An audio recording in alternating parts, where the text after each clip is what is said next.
Historically, over the last 50 years, the Koli Clan has been the most prominent um, in terms of wealth and their influence on the Maldives economy.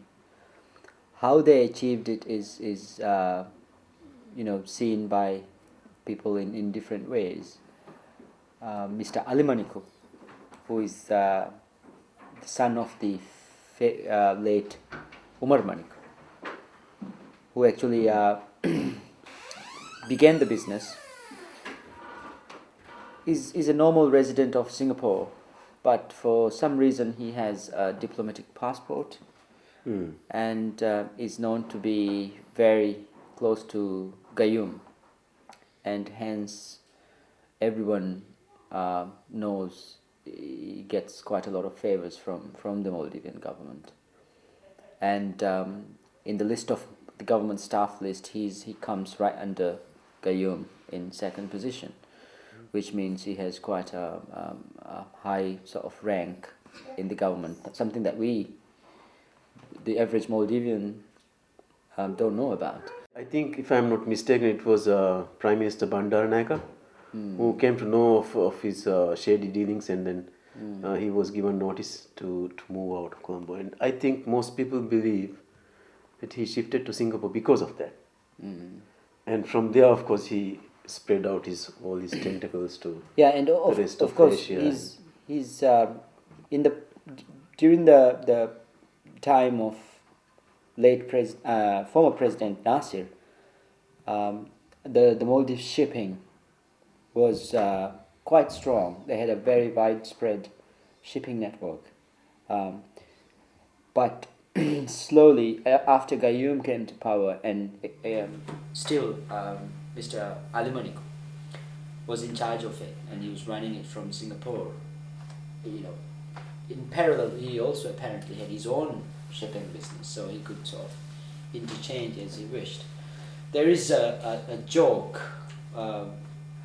amongst the business elite in the Maldives, that in business meetings and dealings, Mr. Maniku would go and say, you all have companies, I have my own country, I own a country, as in like he owns the Maldives. In terms of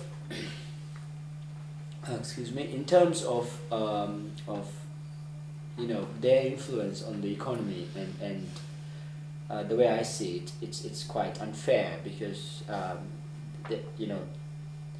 there are so many companies that could do just as well as them had they been given the opportunity as they did. But because Gayyoom knows that by strengthening the connection with him and Mr. Maniku, he could stay in power for longer, or perhaps for as long as he wanted.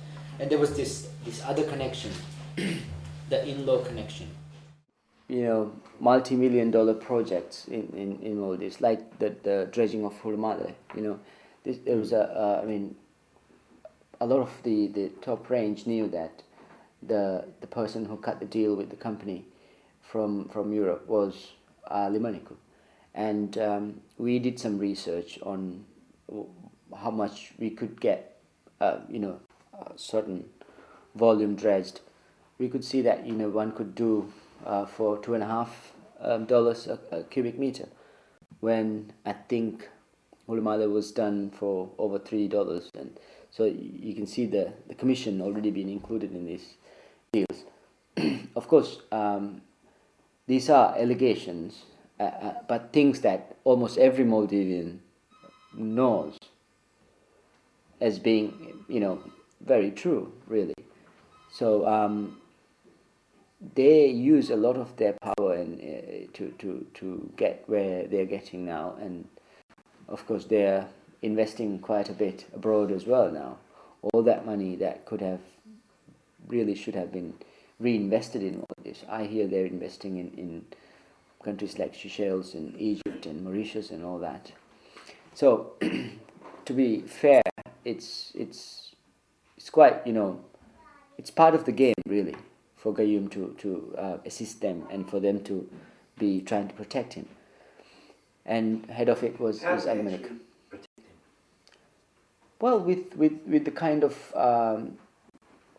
Gayyoom needs, for example, people like M.U. Manik to accompany him to these big conferences, for example, and speak from experience and say it is Gayyoom who brought this prosperity to the Maldives, prosperity in their eyes, but not for the 40% of the Maldivians who live below $1 a day.